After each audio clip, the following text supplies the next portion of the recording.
Hello, happy Easter to you and yours and every member of your family. Happy Easter to me as well. I want to say congratulations and welcome.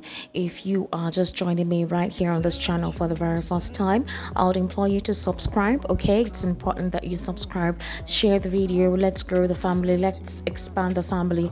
And also, we're on Spotify, so download the Spotify app on your phone, and then you're able to access all of EstiQ Media podcast right on there. So all the contents in there, you have access to it. You're privy to it, you listen to it, you enjoy yourself, and then you can make referrals, you can make your comments, you can literally just enjoy all of the contents there on It's Radio on the Go. All right, now what are we actually going to be talking about today?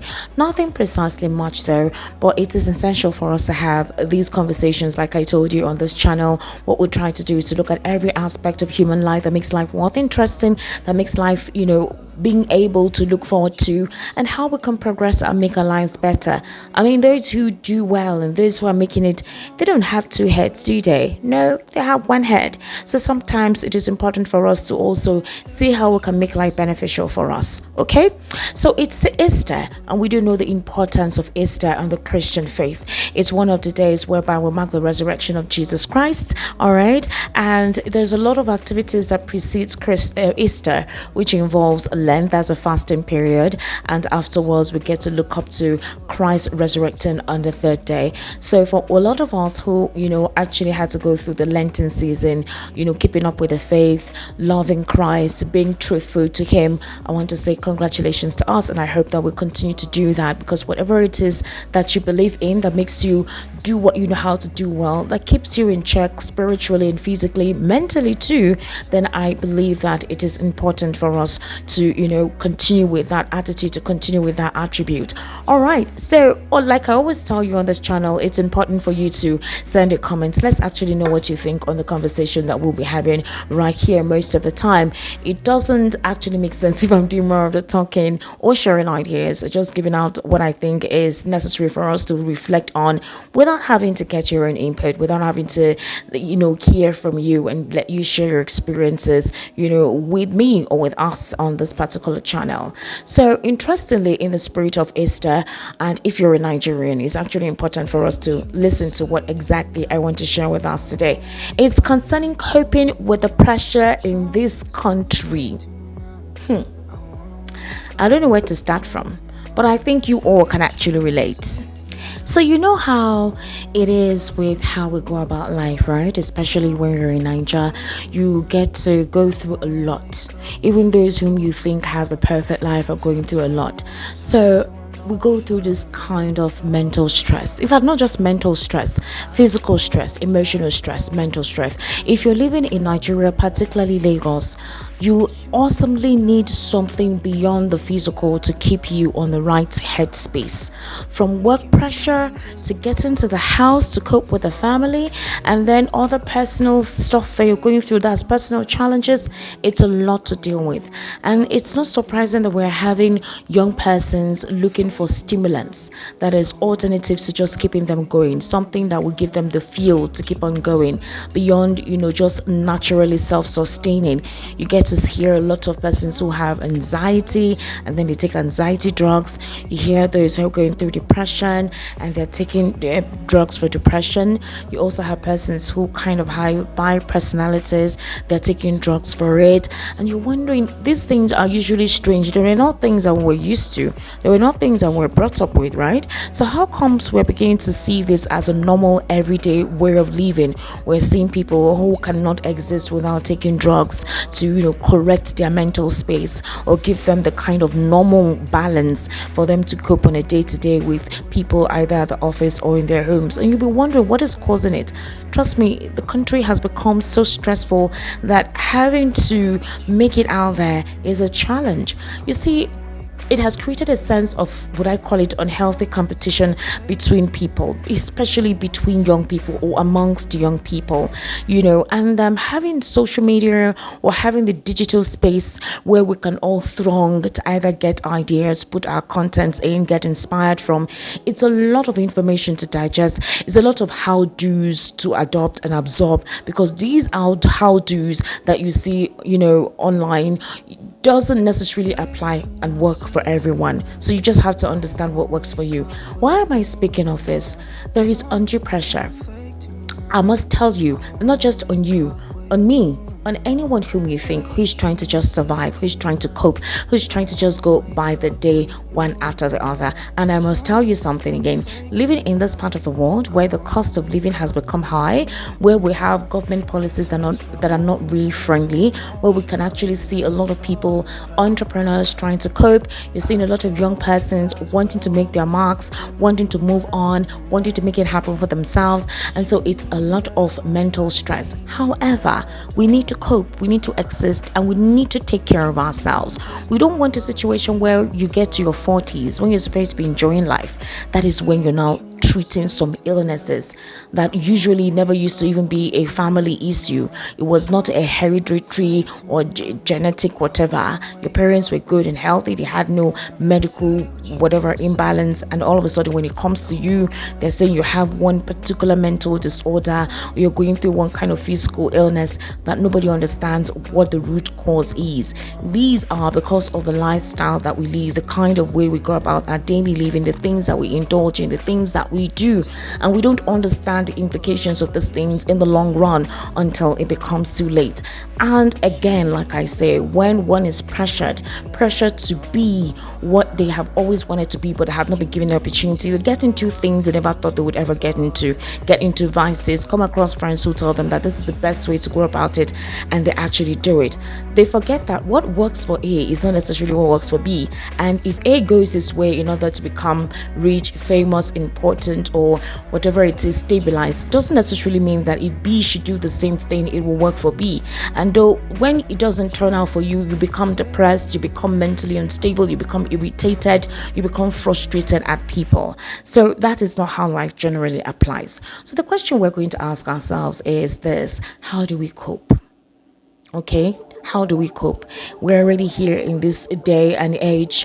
We're in this digital space of competition, being fast-paced, having to on the go. There's low attention span. So in order for you to grasp somebody's attention, you have to just hit it spot on. What I mean hit it spot on is that you need to just make sure that from the word 1 or even 0.1, you already have the attention of the person whose attention you intend to get right from the beginning. There's no time for background info. There's no time for building the tempo. People no longer have that patience anymore. So that is how fast-paced the world has become, and that is how we've been able to immerse ourselves in a society that is basically almost in what I call it the digital space, the digital world, deciding how we go about things, helping us shape our way of reasoning, where we also go to for quick solutions to issues and problems, compared to having one-on-one communication, relationships with people. But it's people that makes up a society, right? But these days you see that people no longer have to talk with people to resolve their issues. The first thing you see somebody do is, how do I resolve headache? And then they go to Google. Okay, Google tells you take this, and that's it. Or okay, so I'm coping with this. What's the definition of that? You're going, and then you go, and then Google tells you this and this and this and this and this. So you see that we're in that world where we are so reliant on what we're able to read on the digital space, what we can see other people react to in the digital space, and then just go with it, go with the flow, go with the trend. It's already shaping our thinking, shaping our attitude, shaping our lifestyle, affecting our social lives, in fact even our social gathering and communal living in our communities, in our neighborhoods, in our families. So if we are those kind of people who may actually get so ingrained in the day-to-day activity with work, how do we ensure that we do not get so pressurized, all right, with expectations from society, expectations from work, expectations from family, and then just keep our minds and our mental state balanced? It's all about connecting with people, the right people. So here is the thing, it's difficult these days to actually meet people who are genuine. I have had such experiences with not connecting with people so well, especially those who have the kind of spirit, when they call kindred spirit like you do. And so you get disappointed and you feel the best way to go about things is just living on your own, doing things yourself, helping yourself make the right decision, and not having to trust to think or talk to anyone. If you have family members whom you guys are close with, fine, but besides that or beyond that, you're not necessarily going to go the extra mile.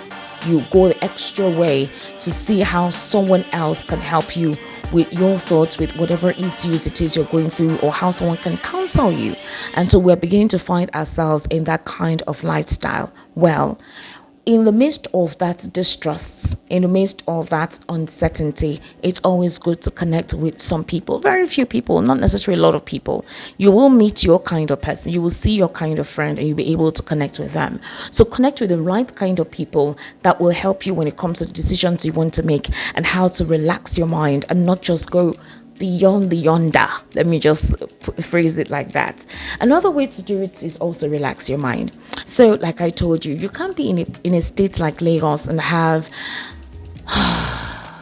that and relax. In fact, you notice that if persons want to go on vacation or they want to go somewhere where they just need to clear their mind and clear out the cobwebs, they usually travel out of Lagos State. Because even if you are in an environment that seems to be serene, just somehow, when you put on the television or somehow you just get disturbed. Something always disrupts. It's just the way the state is. You wouldn't blame the state anyway. It's the economic nerve center of the country. So it is expected. But you need to cope. If this is where your source of living is, if this is where you reside and this is where your family is, this is where you work, this is basically all where your life is, based, you have to look for a way to cope. So the best thing to do is to see how you can relax your mind. It's always important to do that. So you can do that by listening to music, not fast-paced music, but soul music, possibly Christian music if you want, or instrumentals. There are a lot of instrumental genres, that is several genres of instrumentals that you can actually listen to, that calms your spirit, calms your nerves, put your mental space in the place you expect it to be, and you're good to go. So I would implore you to actually try that. You could also try to get enough rest.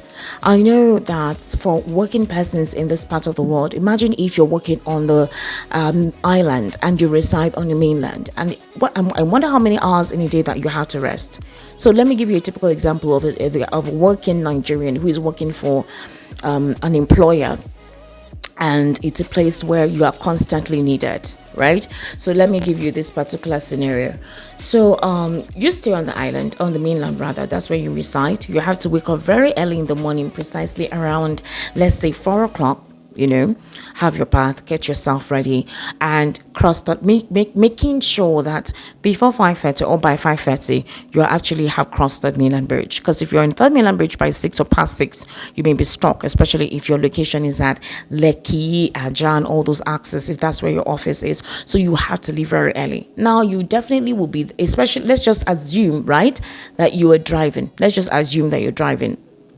And then you get to your destination early enough. You get to the office, you put your workstation together, you put your schedule together, you think of what to eat, you now deal with your boss, especially if your boss is one of those persons that just love to give you that sense of instability in your mental space, right? And you're trying to see how you can please your boss and do what needs to be done. So you make sure that by 4 p.m. you leave the office. Now you leave the office. Okay, you leave the office by past 4 and you're getting home sometimes 8 or 9 p.m. because you have to go through the whole traffic incident. Do you see where I'm coming from? So you literally have like maybe just 4 or 5 hours to rest, wake up again, get what you need to get for the following day, put your things in order. So practically for almost 5 or 7 days in the week, you're literally giving all of your time to your office and very few time for yourself. So you have to look for a way to make it work. You have to look for a way to exercise, to rest, to sleep. It's the only way you can go about it. Importantly too, you need to know your limits. Another aspect you need to look at is knowing your limit. If somebody is telling you to do something for them and you know you can't do it just because you're already tired, like you're mentally drained, and possibly physically fatigued. You just can't move a muscle. Learn to say no. You can't please everybody. And once you're those kind of people pleasers, they'll always take advantage of you. So it's important to let people know your boundary. Let them know where it stops so you're not taken advantage of and you do not go give yourself some mental breakdown. So learn to say no. See, there are some work environments that are very toxic.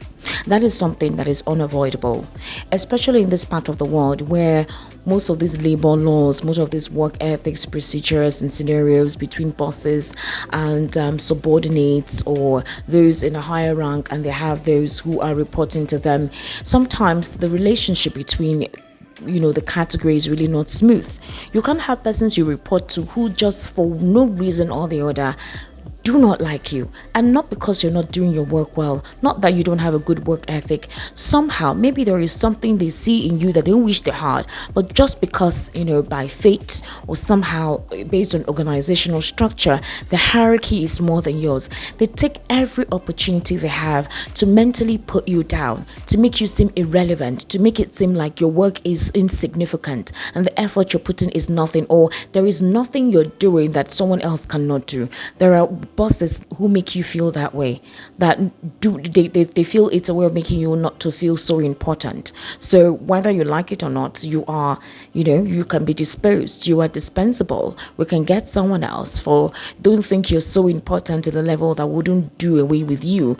So having to create that kind of spirit in a work environment, it diminishes, it doesn't give you the kind of emotional upliftment required to continue to do the work that you do. So you see such an employee dreading to get to the office every day, dreading to go to work because at some point there is nothing they do that is okay, that is satisfactory enough to their bosses. So for such an individual, sometimes just because they want to please, or maybe they need a pay raise, or they need a recommendation of these bosses for their next promotion because they have planned that if I'm promoted, I can use a certificate for something personal, to uplift myself, to make myself better. Or the salary increment is going to really help to solve one or two family issues. So I must do all I can to please my boss so that when it's time for, that promotion, they can recommend me. And you see yourself flogging yourself, using yourself as a mop on the floor just so that you get to appease your boss.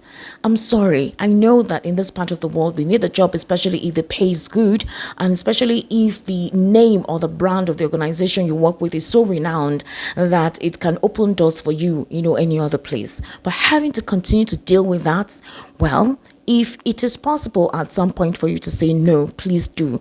Not say no in a way that would not be polite, but say the no, because your mental space is what counts. You having the right state of mind is what counts. Because if you're working somewhere and you get home, you're not happy. Every day you feel debilitated in spirit, you feel emotionally drained, psychologically, destabilized and fragmented. Your state of mind is not always on a creative mode. It's almost like an autopilot. Please my boss, please my boss, please my boss, and not that you enjoy what you're doing. I don't know how such an individual is existing. Trust me, because I think at this point you would have known that there is nothing you will do that will please that individual. Even when you try to modify yourself, what I mean modify yourself is maybe change your behavior, change your character to be amenable, to be pleasing, to be nice. Possibly once you're able to infuse these attributes on your person, your boss can actually have a change of mind or a change of disposition towards you. You realize that that's not it. It's the fault, it's the bosses themselves that have issues. So because they have issues, they will always reflect the negative part of themselves on you. And I want you that if you're in such a category, if you're going through such a thing, I want you to know that there is light at the end of the tunnel. You can keep on working hard, proving to yourself that you can do it. Again, there's something I've always told myself, that at this stage of my life, I'm not going to prove to any employer that I am good at what I do. I'll give you an example.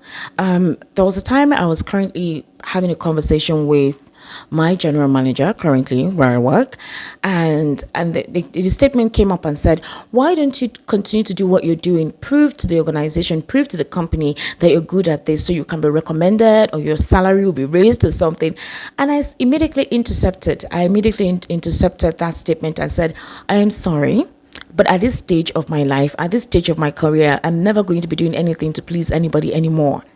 If I'm doing anything, it's for self-development. If I'm doing anything, is to better myself, not to please anyone, not for someone to say, oh, Esther, I think it's you have a tendency, oh, you have a potential. No, I've gone beyond that point in my life. Maybe when I was starting off my career, I needed that validation from the people that I look up to. I needed that validation from my bosses. I needed that validation from those who were in management at the time to help me pursue my career and make myself better at my job. But at some point, when you go through life and you begin to weigh what your priority is, you realize that sometimes it is not, you don't need anyone to validate you. So long as you continue to do the needful, uplift yourself, upgrade yourself, develop yourself, and you're doing it because you know you want to do it. You're not doing it because you want somebody to say, oh, well done, congratulations, I see you're working hard. No, you're doing it because you want to do it. That's the only way you can declutter the stress in your mind. That's the only way you can declutter whatever emotional upheaval you're going through with. Because if you think you will ever please anybody, that isn't possible. You will have people who for no reason will just not like you.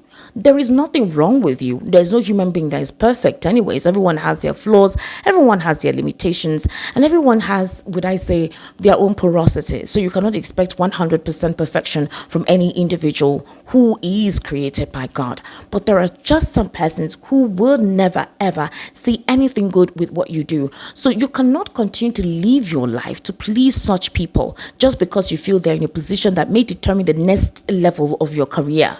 So if you do not want to have the mental breakdown, if you do not want to feel lonely, if you don't want to keep on feeling dejected, if you don't want to keep on feeling like you're a minority, please find your happy space. If you go to my social media, that is my Instagram page, most times I'm always dancing. Some people will say, oh, Esther, you've grown beyond this. You ought not to be dancing most of the time. I'm sorry. I'm not going to change what makes me happy just because it doesn't fit into a certain profile. You know, people profile you, people, because of the nature of the job that you do, because of the kind of work that you do, or because of the way you carry yourself, the way you speak, the way you talk, whatever. People naturally just see you and profile you. So if you do not go, or if you do not act according to the way you've been profiled, then it's weird for them. It's actually strange. They're like, okay, I wasn't expecting this from you. I mean, come on, you know, that kind of a thing. I expected that it will be more, it will be different, because this is a certain way that I've been able to analyze your person. So I wasn't expecting that I'll come to your page and see you dance all the time or play like a kid. Well, I wouldn't apologize. I wouldn't say I am sorry, but let me let you know that that is just me. That's my space of making myself happy. So look for the space that makes you happy. That even when you're pressurized, even when you're discontent, you're irritable, you're fatigued, you're frustrated, you have something, that one thing that just uplifts your spirit. Even if it is momentarily, it helps you just declutter your head and find your own heaven space. When I mean heaven space, that is that beautiful peace of mind, that state at which you are not, you're literally almost floating in the air and you are enjoying that float. Please find your headspace in that particular frame and remain there for the time being until you get yourself okay, until you feel good, and then you can come down to earth, which is the reality of what you're currently going through. Okay, the reason why I'm saying this is that, like I said, the pressure in this part of the world is so much. You come on social media, you see a lot of lifestyles. You really want to have those lifestyles. You really want to be like that, not necessarily because you want to show off, but you feel you deserve it. You feel that is one of the high points in anybody's life, to be comfortable. You will be comfortable. You will get there. Work hard, work smart, you will get there. I haven't gotten to where I really want to get. I'm still working hard every day, working on myself, working on my space, fighting all the time, because sometimes there are some things you want to get in this life, you need to like fight for it, like literally fight for it. And so you have to just apply that kind of mindset. That's the only way we can actually move forward. Then watch your negative self talk or self thinking. So some persons will sit and say, my life has always been like this. It's always been this manner in my family. I think it's a family curse. I think it's a trait where it has always been like that in my home. So there's nothing I can do about it, right? It's something that I noticed that is wrong with us. So I have to make sure that I will, just see how I can work around it. It's not my fault anyway. It's a family thing. Or you just feel like anytime it comes to you, it never works, and so you begin to say those things out. You'll be so surprised that those things you verbally express, actually comes to reality. If you keep on thinking negatively, talking negatively, speaking negatively, you will have negative things surround you. If you don't make it to the office, or if you're lazy to do something specific, instead of you to look for a way to just get yourself up and going, you keep on immersing yourself with negative thoughts and negative mindsets and negative events. That's not the best way to go. I know that it may feel like one is saying gibberish because it's not easy. I literally understand that. So it's normal to feel like that, but it is always important to mind the kind of words that you say, to be careful of the expressions that you make. Otherwise, you put yourself in trouble, and at the end of the day, you may not just end up doing what you're supposed to do. So always positively uplift your spirit. Always say the right things, positive things for yourself and those around you. It is expected and it is actually needed. Okay, and exercise. I'm not one who really is into exercising. I would love to, but sometimes when you come back, you're tired, you're exhausted. Well, remember what I said. Just take that 1 or 2 minutes and do something, no matter how little it is. It could be planks, it could be sit-ups, it could be stretches. I do more stretches than planks or sit-up because I don't want any joint pain. I try. I really, really try. I really, really try. But if you're able to, keep up with that, if you're able to exercise to keep yourself mentally and physically fit, whatever exercise you can get yourself into to just make your day start off well, please indulge in it. Do it. It's always important. And there are what they call motivational recitation that you can do. I am a star. I am a child of good fortune. I believe in the Most High. I will get it done today. My goals will definitely manifest themselves. I will continue to work hard and work smart. I will see opportunities when they come and go with them. I will continue to uplift myself. I believe in a higher power, and that higher power will continue to work in my favor. These are thoughts and motivational words that you can continue to just minister all the time to keep your headspace sane, to declutter your mind, and give you that free upgoing spirit to continue with work. Because you may get to the office and something happens. It's not your fault. Just somehow it happened to be one of those coincidences where things just did not turn out well in the office. Well, you can decide how you want your day to go based on your attitude to that situation. I am more reactionary.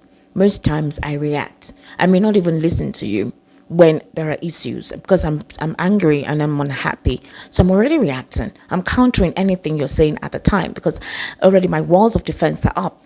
But sometimes I sit down to reflect and say, okay, whatever this person is telling me is worth thinking about. If I had decided to do it this way, maybe the outcome wouldn't have been like this. Or maybe I wouldn't have become so pressured. So why don't I just look for a way to not let the situation escalate, not overreact on it, calm down, see how it goes, and possibly it may not even be as such a biggie as I took it to be in the first instance. We all have a various temperament, so our temperament sometimes determines how we are reacting to issues when they happen. Well, it's one of those instances. But as we grow, as we evolve, as we expose ourselves with different cultures and societies and with people, we learn to modify ourselves. We learn to grow with the times.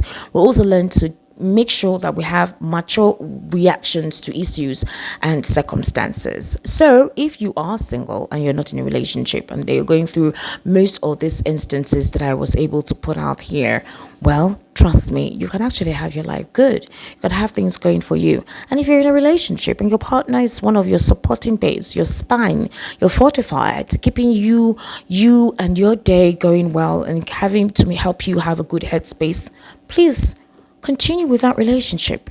It means that that relationship is mentally good for you.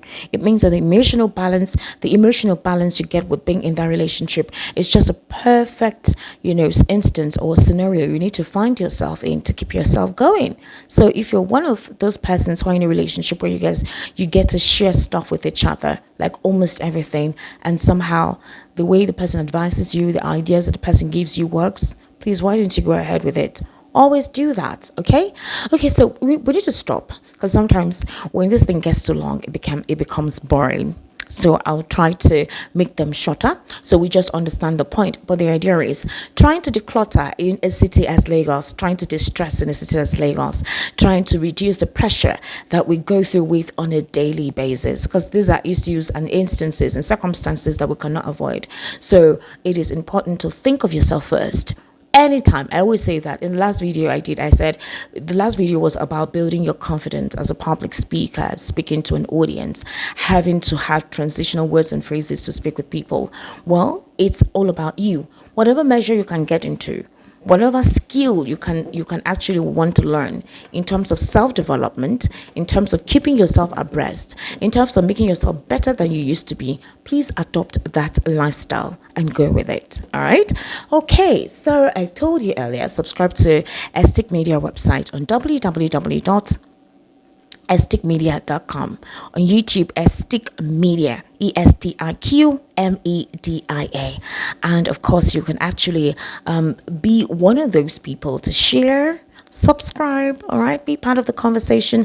And of course, we're on Spotify, so you can actually download the Spotify app on your mobile device and search for EstiQ Media Podcast, EstiQ Media Podcast. Subscribe, so whenever there is any content that comes on, you are immediately notified. Do have yourself an amazing Easter holiday and be good.